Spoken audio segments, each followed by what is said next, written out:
Mga kababayan, kung napanood nyo ang video na ginawa natin tungkol sa sinulat ni Rinaldo Eleto na may bagat na The Philippine Presidential Election, a Story of Dueling Legacies, kung saan tinalakay niya ang tungkol sa martial law, Cold War, Marcos versus Aquino versus Duterte legacy. Ngayon naman ay may dagdag tayong input na may kinalaman kay Lyndon LaRouche, George Shultz, John Perkins, Richard Nixon, Paul Wolfowitz, Ronald Reagan, Cardinal Jaime Sin, Fidel Ramos, Mike Billington at iba pa. Ano ang mga kaugnayan nila tungkol sa pangunguna ni Pangulong Ferdinand Marcos Sr.? Tara, alamin natin ang article na lumabas on December 24, 2004. Issue ito ng Executive Intelligence Review.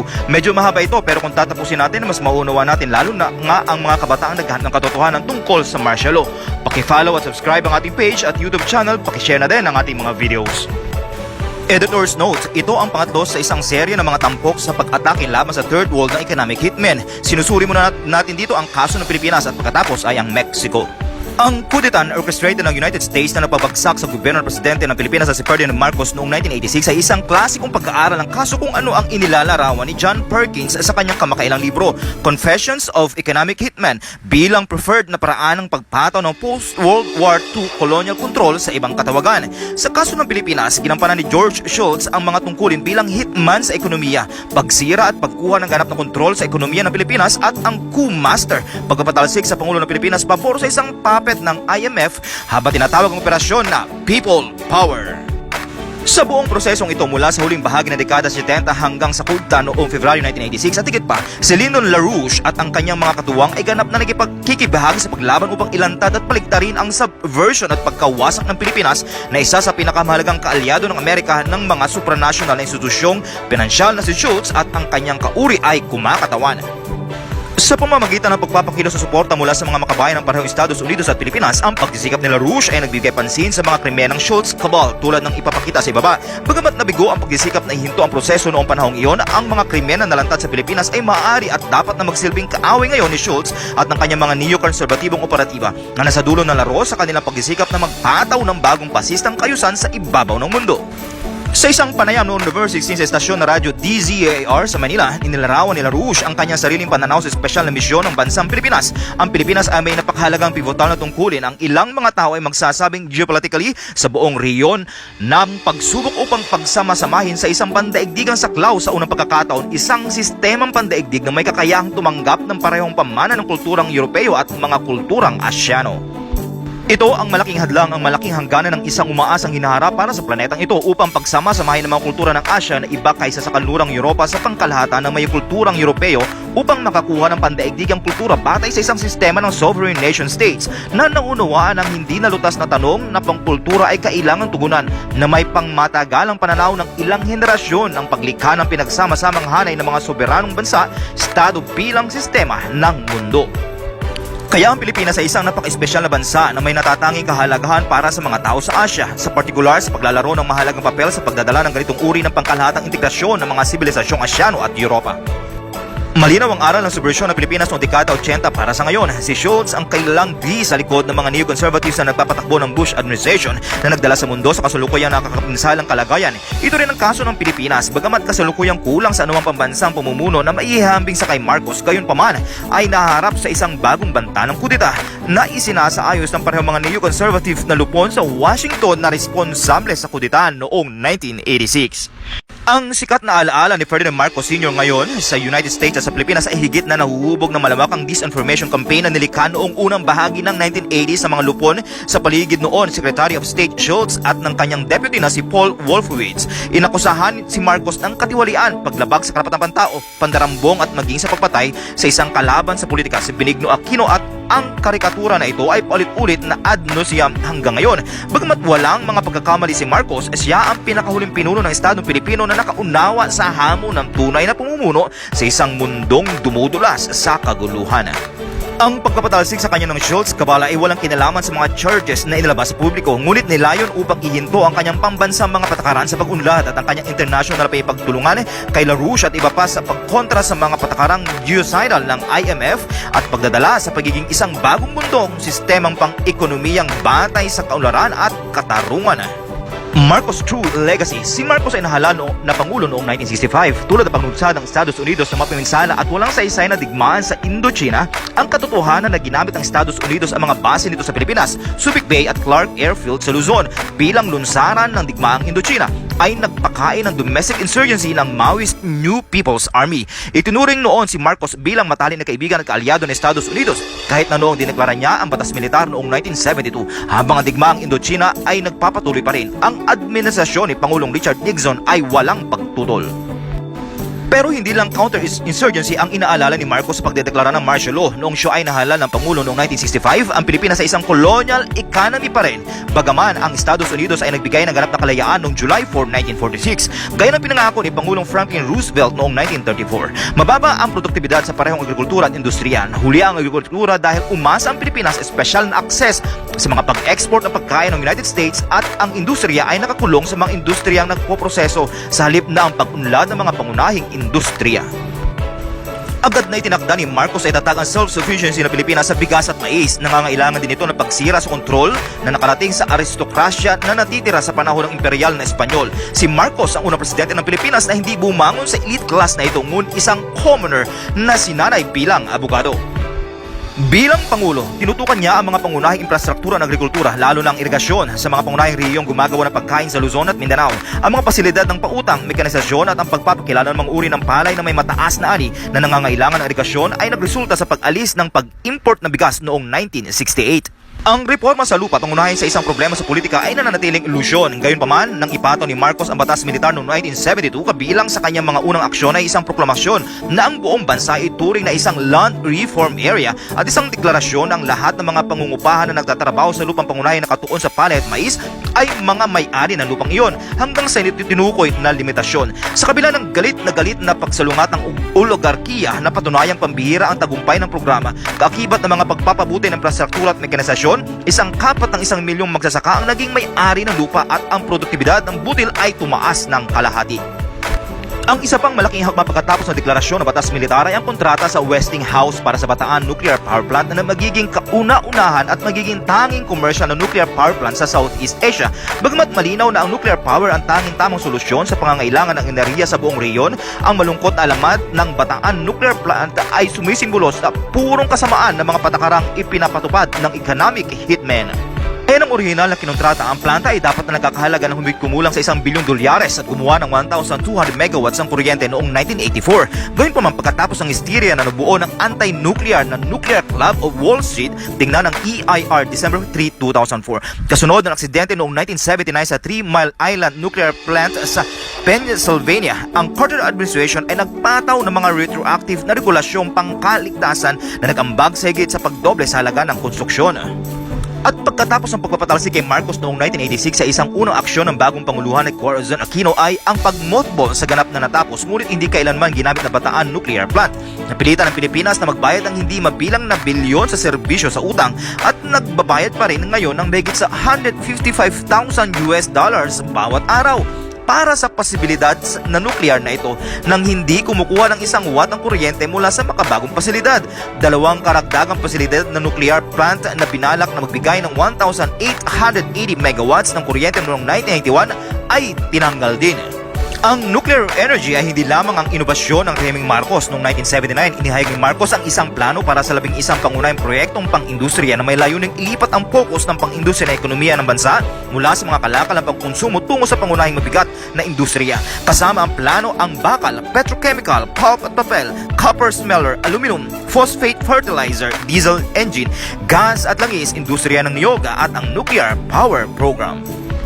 Ang administrasyong Marcos noong panahon ng batas militar noong 1972 hanggang 1981 ay nagtriple sa network ng kalsada sa bansa. Nadoble ang electrification ng mga tahanan ng bansa, nadagdagan ng 8 beses ang irigasyon ng taniman at nakamit ang rice at corn self-sufficiency. Ang pinakamababang pang-araw-araw ng mga rate ng sahod ay triple, bagamat ang inflation na hinimok ng mga international na pagtaas ng presyo ng langis at sumasabog ng mga rate ng interest ng United States higit pa sa pagpuksa sa mga pagtaas ng sahod na ito.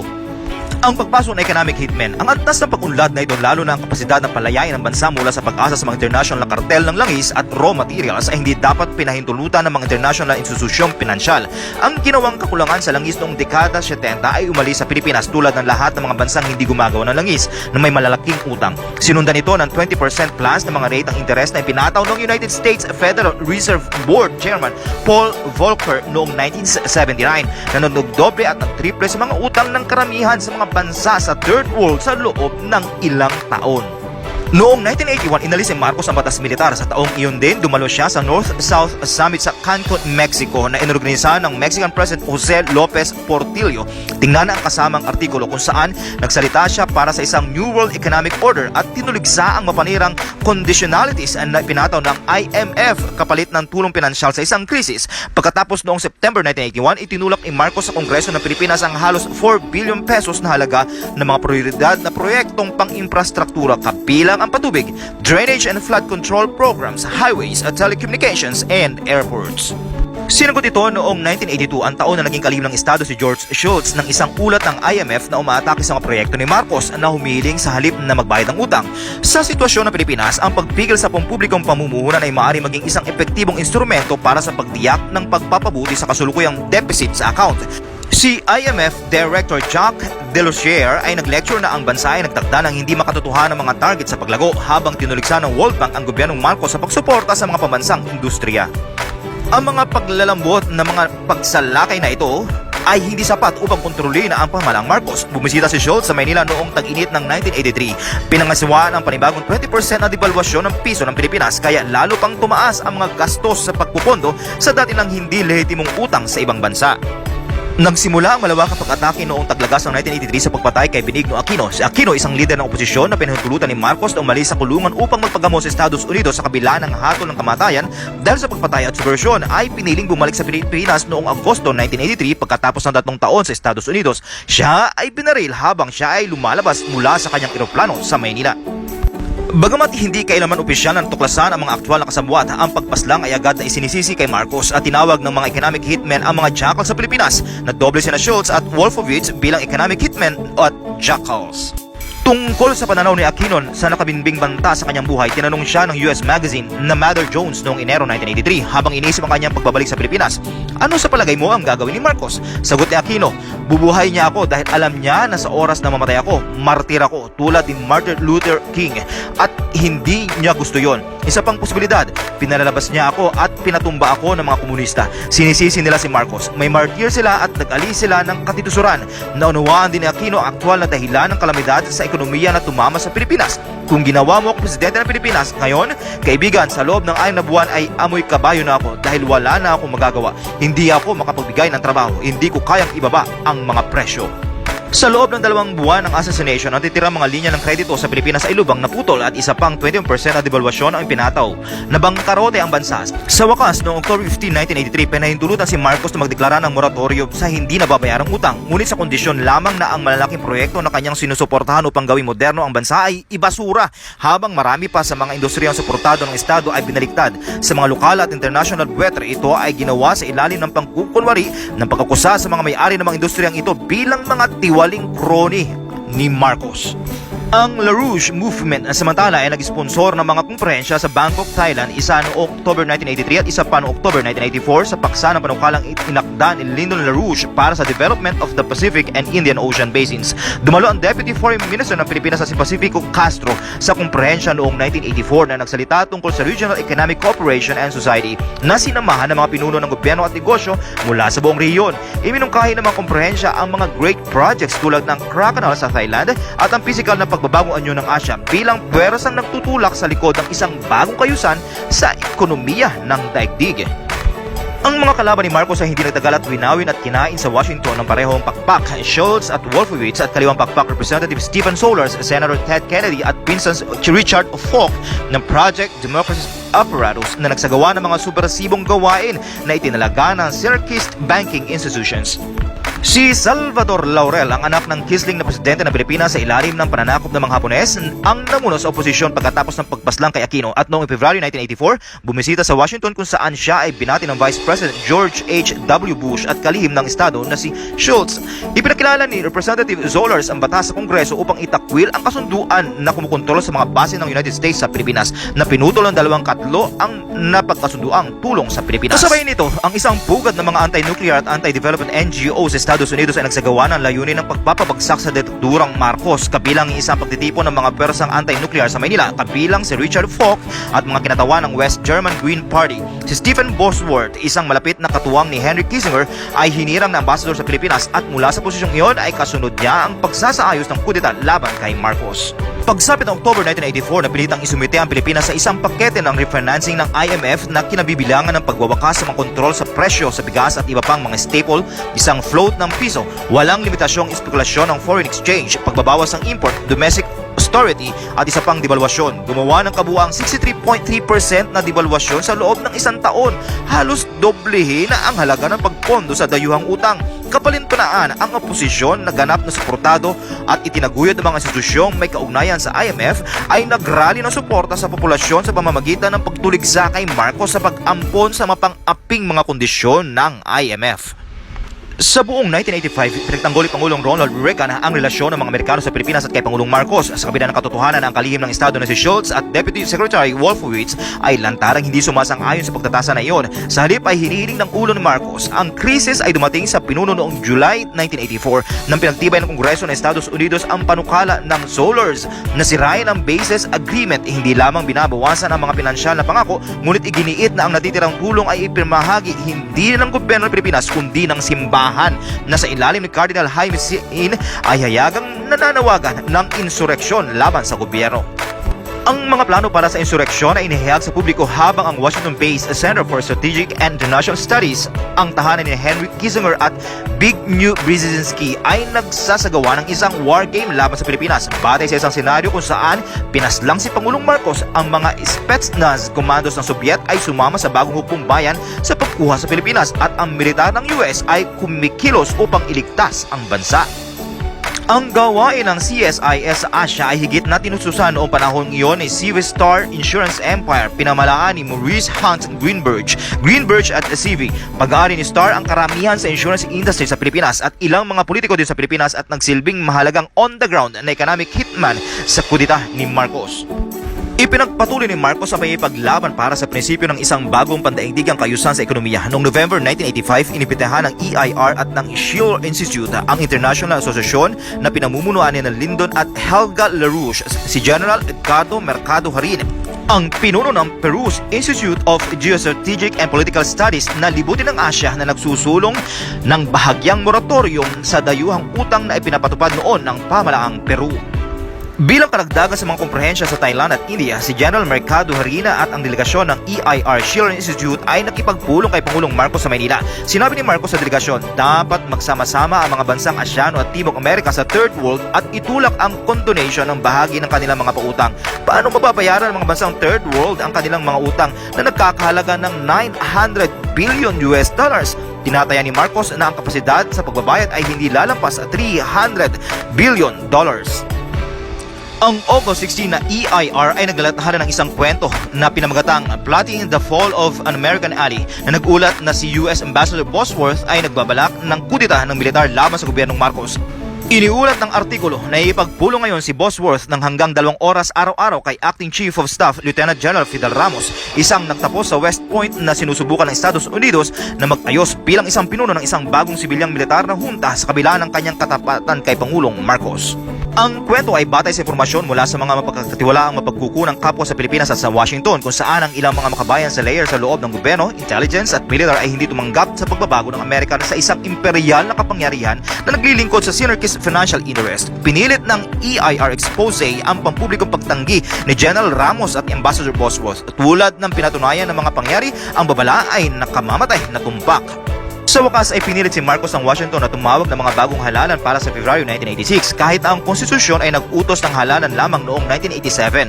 Ang oposisyon sa patuloy na paipag-unayan kay US Ambassador Bosworth at Schultz State Department ay piniling patakbuhin ang balo ni Aquino, si Corazon Aquino bilang ang kandidato ng pagkapangulo kasama si Laurel para sa pangalawang pangulo.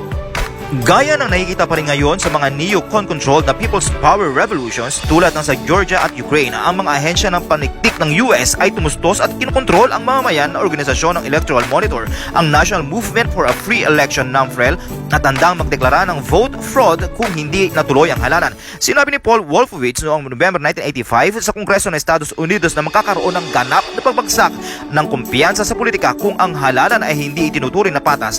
Halimbawa, kung hindi matalo si Marcos. Sa katunayan, sa araw ng halalan, ang oposisyon ay nauna sa maagang pagbabalik mula sa Maynila na inaasahan at inatasan si Aquino na ideklara ang sarili bilang panalo. Gayunpaman ang pumasok ang mga boto sa kanayunan kung saan mahal pa rin si Marcos para sa kaunlarang dinala niya sa bansa. Nalampasan ni Marcos si Aquino at nanalo sa halalan. Sa isang kahangahangang pag-amin sa publiko, sinabi ng dating embahador ng Estados Unidos sa Pilipinas na si William Sullivan na naging ambassador din sa Iran noong ibagsak ang Shah sa katulad na paraan noong 1979. Sinabi na sa CBS News noong February 9, 2 araw pagkatapos ang halalan sa Pilipinas. Ang katotohanan habang lumilitaw ang mga ito ay lalo nagiging hindi nauugnay dahil ito ang persepsyon na namamayani sa Pilipinas at sa palagay ko sa buong mundo na si Ginang Aquino ay nanalo sa halalan sa mga lugar ng botohan.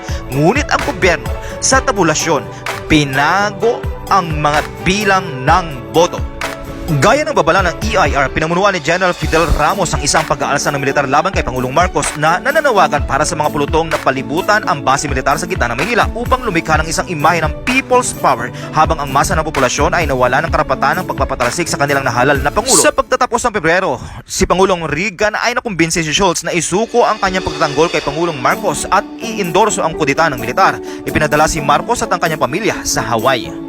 IMF carnage. Ang mga resulta ng subversyong ito ay maliwanag pa rin hanggang sa ngayon sa pagkabulok ng ekonomiya at panlipunang tela ng Pilipinas. Tinupad ni Corazon Aquino ang bawat kahilingan ng IMF mula sa pagsasara ng natapos sa pasilidad ng nuclear power hanggang sa deregulasyon at privatisasyon ng malaking bahagi ng ekonomiya. Ito ay isang sorpresa sa ilang mga taga-suporta ni Aquino, ngunit hindi kay LaRouche nang ang mga pro-IMF na miyembro ng Marcos cabinet ay pinanatili sa bagong gobyerno. Direktang pumalit si Fidel Ramos sa susunod na halalan ng Pangulo noong 1992. Ibinenta ang bansa sa Enrons ng kanluran sa pamamagitan ng mga tiwali. Hindi pantay na kasunduan sa kontrata, lalo na sa sektor ng enerhiya na nag-iwan sa bansa sa ganap na pagkabangkarote pagkatapos ng espekulatibong pag-atake sa mga ekonomiya ng Asia noong 1997 hanggang 1998. Si Joseph Estrada, isa pang commoner, ay nahalal na Pangulo noong 1998, ngunit pinahintulutan lamang siya ng 2 taon sa panunungkulan bago siya pinabagsak ng isa pang economic hitman orchestrated coup. Muli na si Fidel Ramos ang nagbid para sa kanyang mga dayuhang controllers ang nagpabagsak sa kanya noong January 2001. Si Gloria Macapagal Arroyo ay karaniwang ginawa ang hinihingi sa kanya ng mga neokonserbatibong nasa kapangyarihan sa Washington. Gayunpaman, nang bunutin niya ang token na pwersang militar ng Pilipinas mula sa Iraq at pagkatapos ay upgrade ang ugnayan ng bansa sa China, nakuha niya ang galit ng kanyang mga patron at ngayon ay nahaharap sa banta ng isa pang kudita na si Fidel Ramos, muli ang neocons man on the scene. Si LaRouche kasama ang kanyang mga katuwang sa Pilipinas ay naglalayo na gamitin ang kasaysayang ito ng mga hitman sa ekonomiya sa Pilipinas at sa iba pang mga lugar bilang isang kinakailangang bahagi ng paglaban upang wakasan ang naturang kriminalidad magpakailanman. Tulad ng pagtatapos ni LaRouche sa kanyang tanumpati sa palabas sa radyo noong November 16 na Sinipi sa Itaas, matagal na ako may espesyal na kaugnay sa Pilipinas at labis ako nag-aalala para sa integridad at soberanya at kagalingan nito ngayon. Napakasaya at ang Pilipinas ay magpapasaya sa akin sa pamamagitan ng pagiging tunay na soberanya, matagumpay, lumalago at mapayapa muli ngayon. At maaari mong asahan na saan man ako naroroon at anuman ang aking ginagawa, ang pangakong iyon ay napaka-aktibo sa loob ko para sa napaka-espesyal na mga kadahilanan na hindi ako mag-aabala papasok. Sa usaping ito ng Pilipinas, nag-aalala ako ang soberanya ng Pilipinas at ang tagumpay ng Pilipinas bilang isang soberanong presidential republic para sa akin ay isa sa mga kinakailangan sangkap ng isang kinabukasan para sa buong Pacific area ng mundo.